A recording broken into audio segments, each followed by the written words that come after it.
The legal world is kind of in an uproar involving Amazon because one of the allegations against Amazon in a federal action is that Amazon has been manipulating its Prime members to pay more for items they're buying.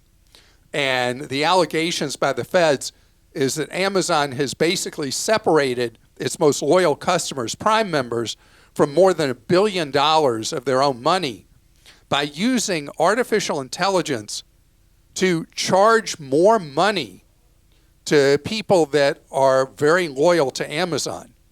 It was called Project Nile. Amazon, this formerly secret Project Nile, now out there, now known. Amazon says, well, yeah. Project Nile was not about that. Project Nile was not to rip off our customers. And ultimately, the courts will decide. But the underlying thing you need to know is Amazon's business model is set up completely around getting people to pay for Prime membership. That's what it's about. Because the Prime members not only are paying that annual fee, but people who pay the annual fee tend to become creatures of habit. And when they're buying something, they become monoline shoppers. They shop at one place, Amazon, and fail to comparison shop. So whether Amazon was, as the feds allege, and the courts will ultimately decide, using Project Nile as a way to cheat their most loyal customers or not, the reality is, if you are in that mindset that you only shop Amazon for what you're buying because it is so convenient, know that that convenience comes at very, very, very high cost. Because Amazon, having lost money quarter after quarter after quarter after quarter on retail,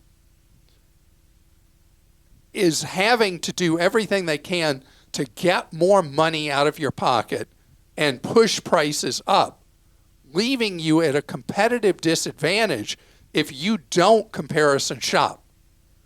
This thing came up recently where somebody was complaining to me about airfare for a Thanksgiving trip. And we were talking it through, and it turned out that they only had shopped a single airline and were complaining about fares. I said, well, here's the problem. If you only shop a single airline, you're consistently going to pay way too much. You have to be a free agent if cost matters.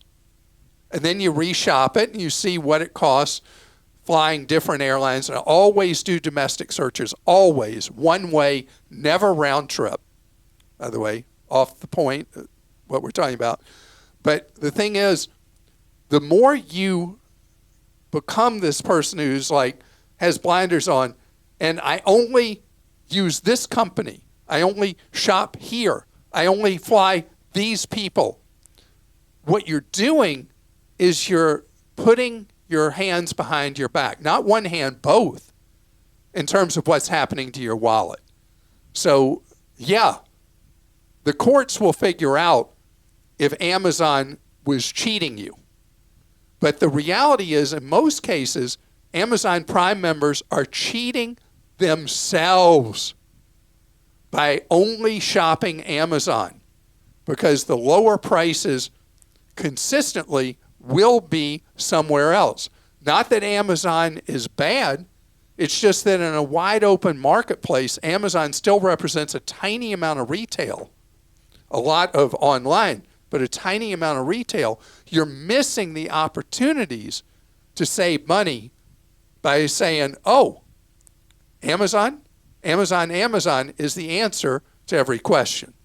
Now, there's something that Amazon may be an answer to a question for that I've been talking about for the last several years off and on. Amazon is launching internet service, and they're very early stages. They've just launched their first satellites. And this is a case where Amazon could make an enormous difference in your and my wallet. We still have not been able to break the cable monsters. The cable monsters still maintain crazy market share for internet service for home and business. We've got SpaceX with its Starlink that is growing great guns all over the world, providing internet service to people, particularly those in areas that reliable, dependable internet has not been available. We have T-Mobile and Verizon offering home internet service that is not as fast as you get from the cable monopoly, from the cable monster, but is much, much, much cheaper without contracts. And then if Amazon is successful with its system, it will give us another option to be able to break that chokehold of ridiculously high prices that the cable monster has. So to give you a comparison, typical American consumer is paying somewhere $80 to $110 a month for home internet service from the cable monster. Do you know in other countries, internet's available for the equivalent of about $5 US in competitive marketplaces with much faster internet than what we have in the United States? That is the cost of monopoly.